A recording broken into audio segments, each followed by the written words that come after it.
What's good, everybody? Welcome back to another episode of Igniting Hope Radio. I am one of your hosts, Sherman Webb-Middlebrooks, a lifelong Buffalo resident and full-time Black man, and we are coming to you live on the airwaves of YouTube, live on the Facebook channel, and we are live here at Canisius College in our new podcast studio. I'm joined by our very first guest. We got the good brother, Dr. Schuyler Lawson, here with us on set. Doc, tell them a little bit about yourself, and about your background. Sure. So I'm Dr. Schuyler Lawson. I'm with No Menthol Buffalo, and but I'll go into that a little bit more later. But my background, so I have a bachelor's in psychology, master's in psychology, and a PhD in public health. Awesome. And I have a big interest in research related to tobacco cessation or tobacco control policy, just finding ways to help people quit. Cool. And so, how did you get involved in that, work? So you said that you have a background in psychology, and then you also have your PhD in public health. So how did all of that lend you to doing work with banning menthol-related products in the city of Buffalo? Yeah, so it started back in my undergrad, college career, because after I completed my bachelor's in psychology, I wanted to do a clinical psychology program, so I applied to a bunch of programs throughout the U.S. and the only one that accepted me was in the University of Buffalo, but it was as a master's student, and the person I happened to be paired with was a professor who studied tobacco use. Okay. And he had a study going on. It was a randomized clinical trial looking at whether or not giving people who smoke a medication called Chantix earlier than the standard regimen, if that would actually lead to greater quit rates. And an issue that we had while running the study was we didn't have a lot of recruitment of Black participants. So I was interested in trying to change that. So I reached out to an organization in Buffalo called CAI, Cicatelli Associates. Okay. Incorporated. Yep.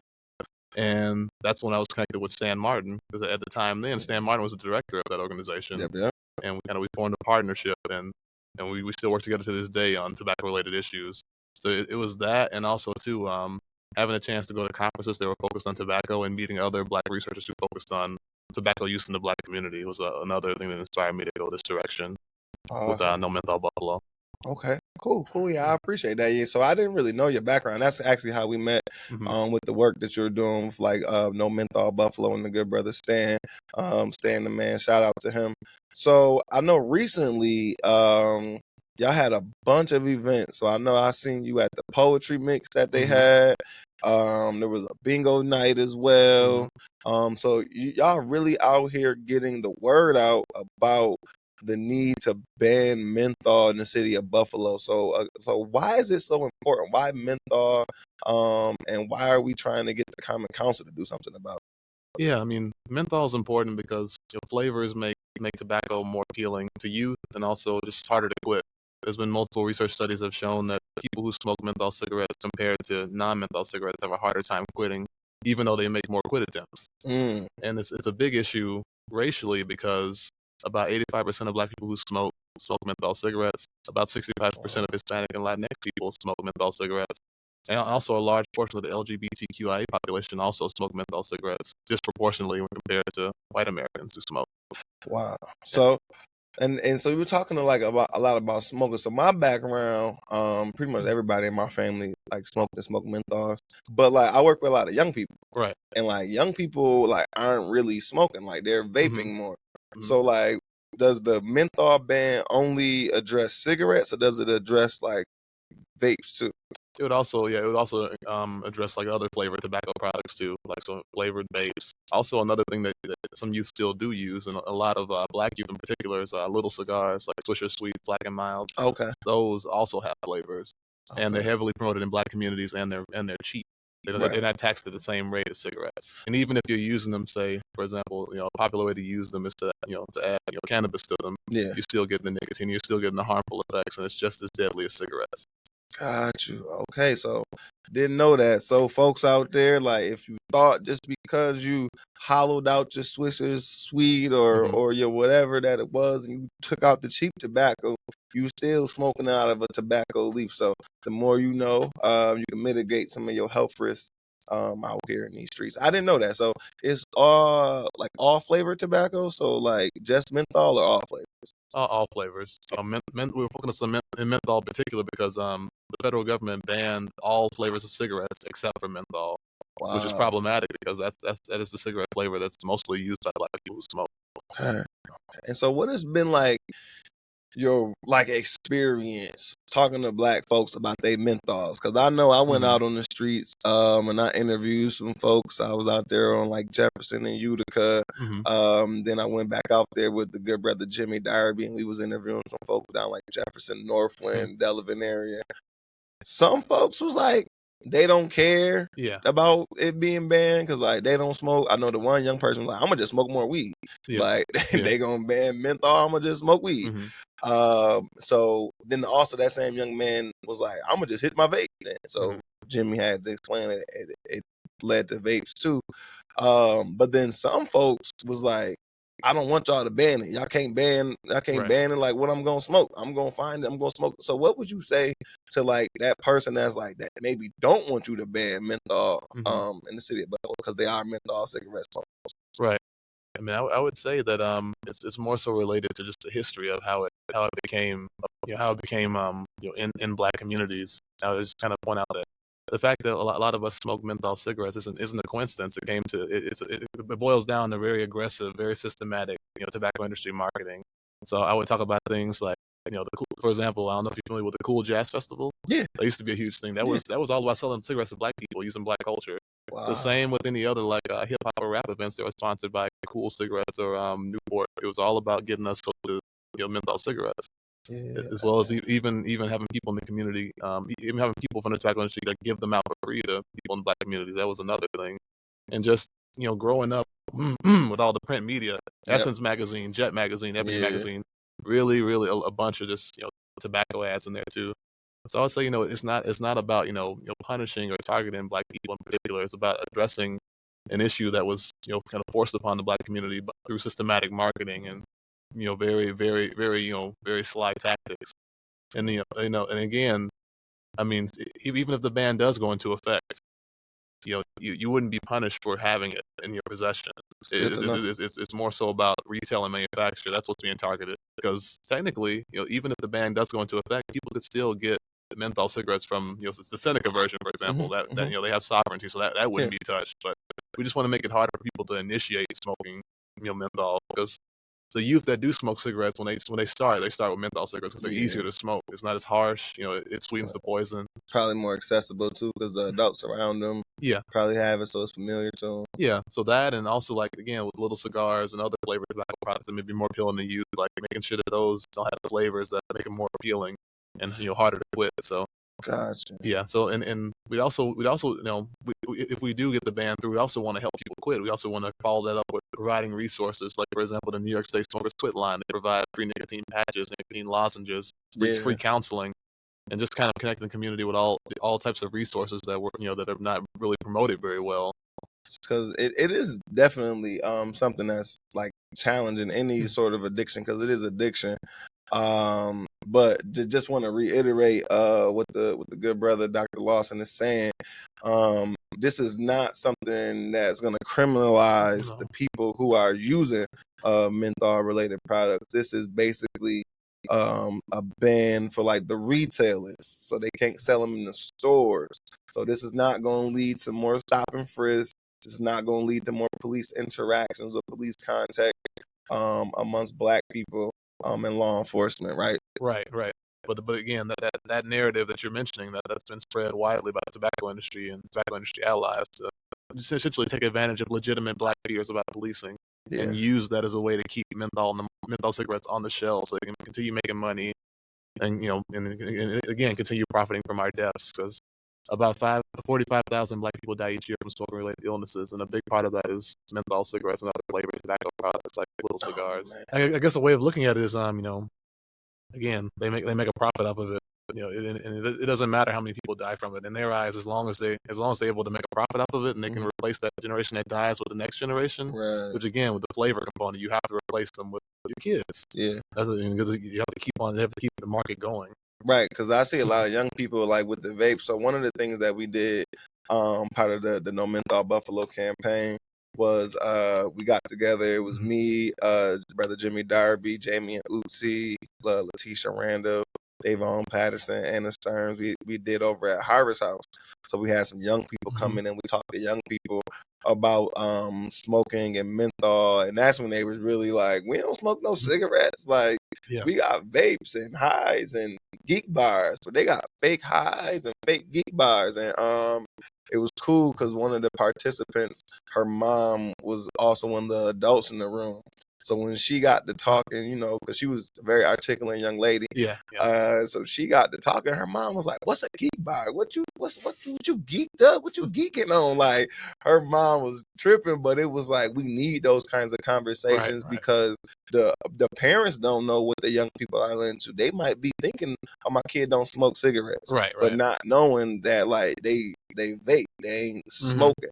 And I think like that presents a whole different group of like challenges. Yeah, vaping is very interesting. I went out on a date basically with a young lady, and she had that vape in her hand the whole night, and it was just kind of like a turn off. Like it was just like, you ain't gonna let that vape go. Like it's, so I think just in my experience, like the vape is probably more detrimental than cigarettes because you can vape pretty much anywhere. At least with a cigarette, it's indoor bans. It's a smell that gives off, so it's noticeable. But I know young people and people that just hit a vape anywhere, hit a vape in the bed when you wake up type stuff. So I think the vapes present a different challenge because they're more accessible to people. What do you think? Yeah, I mean, how vapes are now is how cigarettes used to be, where you could, use them anywhere almost. I mean, there are some places that have restrictions against vaping, but largely you can vape in, most places. So it does present a different challenge because even with vapes, there's like there's a black market. There's also like what's called a gray market where you have these stores. So the black market, those are illegal vapes that you can kind of get, I guess, like online or for someone else, like a dealer. The gray market refers to like places that look legitimate, like a storefront, but they're selling like really kind of illegitimate, like dangerous, like kind of black market vapes that aren't really regulated. Okay, yeah, because I know the other thing, not to pivot too far, but I know some of the other thing that the young people are doing. It was like that huffing, it's not spray paint, but I know that's what folks used to do back in the day. Like we established earlier, we the same age. So like back in our day, they was huffing spray paint and stuff like that. But they got, I don't know what it's called, but it's like them crazy little cans, and it's like fake air, fake gas. So like it's in them kind of, like I know it's a few of those stores that's like fake smoke shops. Yeah, fake smoke shops. There's a lot of those, and it's an issue with just again, it's the gray market. Like for example, like stores that are supposed to be able to legally sell weed. Okay. There's some that have the stamp or the sticker that says it's regulated by the Office of Cannabis Management. There are others that don't have that, and they sell tobacco products, and they sell vapes, and like they sell cannabis, but it's not, you don't know where it came from. It's not regulated, so it comes with its own risks.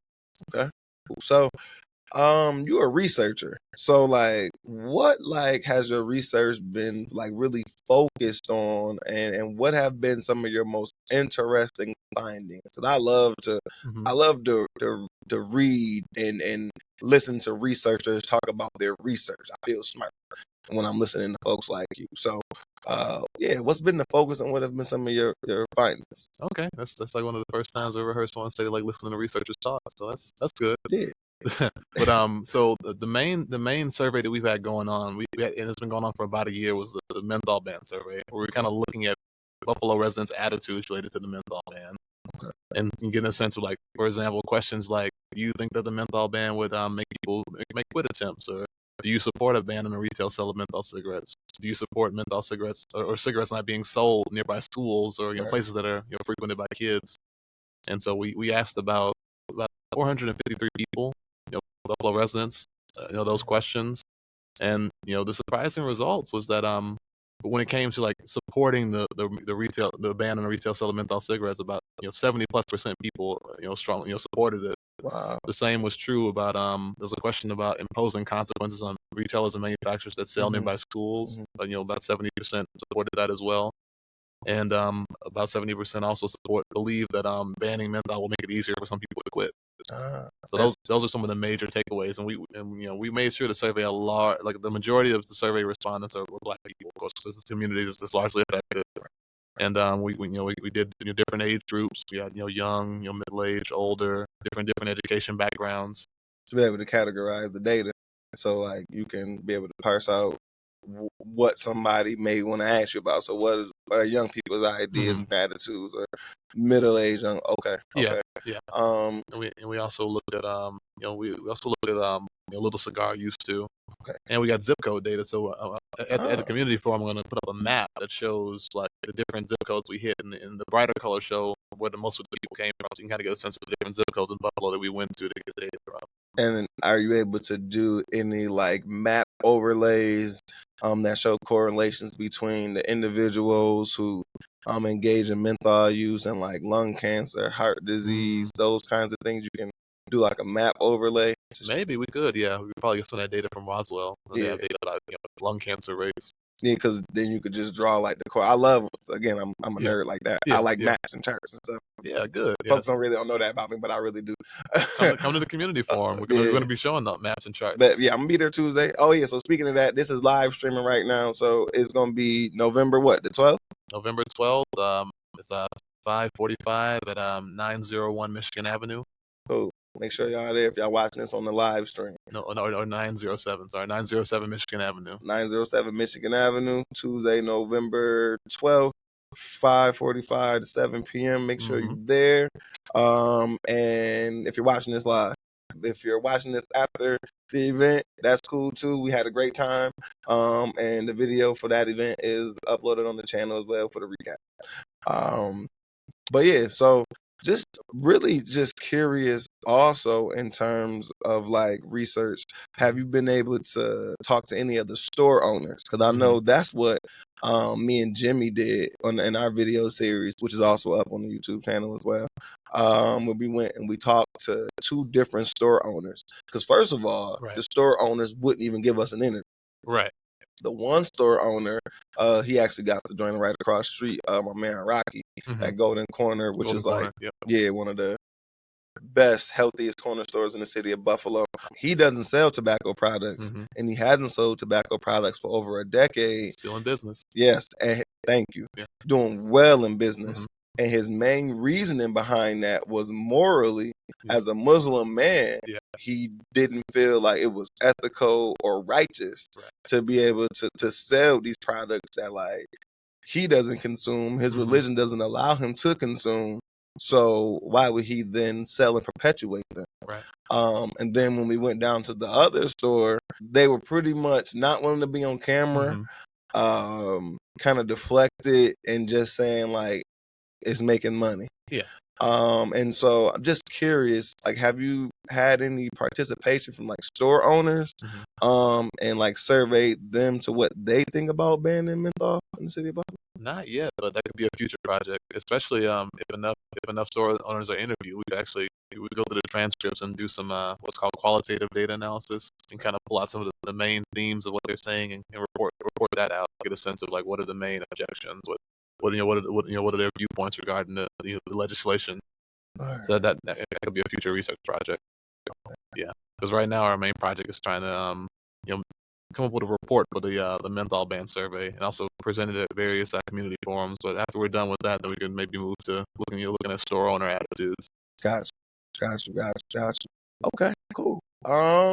So yeah, is there anything else that like you would like folks to know about how they can support the work that No Menthol Buffalo is doing?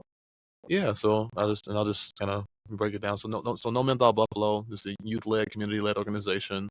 We have a website that's nomentholbflo.org. We're also on Facebook and Instagram. Just type in No Menthol Buffalo into Google, and with Facebook or Instagram, it'll pop right up. And just reach out to us on there if you're interested in being a part of it. Because we're always looking for new people, and we welcome a variety of skill sets. Everyone has something to contribute to the movement, and we'll be here for the long term. It's going to be a long fight, but we'll be here the entire time. Cool. So is there any other updates to like events that they can come to? So we want y'all to come check out No Menthol Buffalo. Support No Menthol Buffalo. Go to the website. It's nomentholbuffalo.org. right? Yep. No No menthol. BFLO. BFLO.org. Because I Yep. know I was typing the whole word buffalo.com and I was messing. I'm like, where the website at? So it's no menthol, BFLO.org. And I know we have the event that's coming up on the 12th, and there was one other event that you want to talk about. I want you to talk about. Yeah, there's an upcoming event called the Great American Smokeout. And that's actually that was actually organized by the I believe it's the American Heart Association or Cancer Association. But the purpose of the event is to kind of get people to quit, get them to set up quit plans and kind of support those quit goals. Essentially, kind of a whole event about just encouraging people to quit smoking and just to support that journey, because it is a process. So that's going to be on the Michigan Street corridor. Actually, we'll have more details about that coming soon. It'll be posted on the social media pages. But yeah, we'll be doing our own event there. Cool. An event that's passed that was really big was the No Menthol Buffalo menthol funeral. Yeah, it was part of that. Yeah. We had it right in front of City Hall. Essentially, we had the casket full of tobacco products, mostly menthol products and flavored, like other flavored tobacco products. We had basically just give eulogies, kind of saying your farewell to menthol. We also had people give testimonies about how they were impacted by menthol, which were really powerful. Live music. There were food trucks there. It was an event. It was like an actual funeral with a wake and with a repast. As our community continues to shovel more dirt and bury this thing called menthol that's been terrorizing our community. Also, the video for that I produced and directed, and that's up on YouTube as well. So just get on YouTube and search hashtag No Menthol Buffalo, No Menthol BFLO, and all the work that we've been doing will pop up. So yeah, is there anything else that you want to share, brother, before we get you on up out of here? Nothing else. I mean, if you want to see the video, come to the community forum. We'll be showing the video from the Menthol Buffalo funeral at the community forum. It's 907 Michigan Avenue. It's Roswell Park Community Engagement and Outreach Center. Cool. Yeah. And so where can people follow you on the social medias, on the internet, and to support the work that you're doing and become a fan of the doctor, good doctor? I mean, you can follow me, although my page, so my page is kind of modest. It's very different from No Menthol Buffalo. My page is mostly bird photography. But I mean, if you're into that, it's the elusive _ black_ birder. So we're gonna have the brother back and talk about that. Because I do want to get more black and brown people in the bird watching. That's my separate project. Got you. That's very interesting. I will say this. I've lived near Delaware Park for like the last 3 years. And I did not start. I don't know if I really consider myself a bird watcher, but I've bird watched since, because I'm like, wait, that's kind of bird, but that's a different kind of bird. And I've noticed myself noticing the different kind of birds that we have in our area. You're a bird watcher then. Yeah. Okay, cool. Bad. So yeah, man. So again, us black men, man, we dynamic. Somebody once said, a black man, or men in general, but I ain't never been no other kind of man besides a black man before. But us black men, we are like an onion. We are layered and layered and layered, and you peel back enough of them layers, you might start crying. But we have so many layers to us. So the brother is a doctor. The brother is doing research on menthol, trying to save the community, but also the brother is a bird watcher. And all these things can be true. So just let that be another example to you young men out there, and just men in general. Don't let nobody pigeonhole you on what a healthy man is or what a man looks like. You got different versions of manhood. Create your own recipe for what it looks like. Just don't harm nobody out here in the community, and you straight. You know what I'm saying? Yeah. Word. So any last words, motivations for the folks? Just follow us on our socials, and we'll be around. Cool. Well, this has been another episode of Igniting Hope Radio. I am one of your co-hosts, Sherman Webb-Middlebrooks, a lifelong Buffalo resident and full-time black man. I want to thank you all for joining us. Make sure you share this video with somebody who can find value. Make sure you click that like button. Make sure you subscribe and hit the little bell so you know when we going live like this, or you know when we post. And just stay tuned with us, man. We're gonna have more of these community conversations, bringing you more influential people in the Buffalo, Western New York community. So if you want to know what's going on, this is your place. This is the source to find out the who and the what's happening in the city of Buffalo. All right, y'all. Y'all take care of yourselves and each other. Peace. Cool. Okay.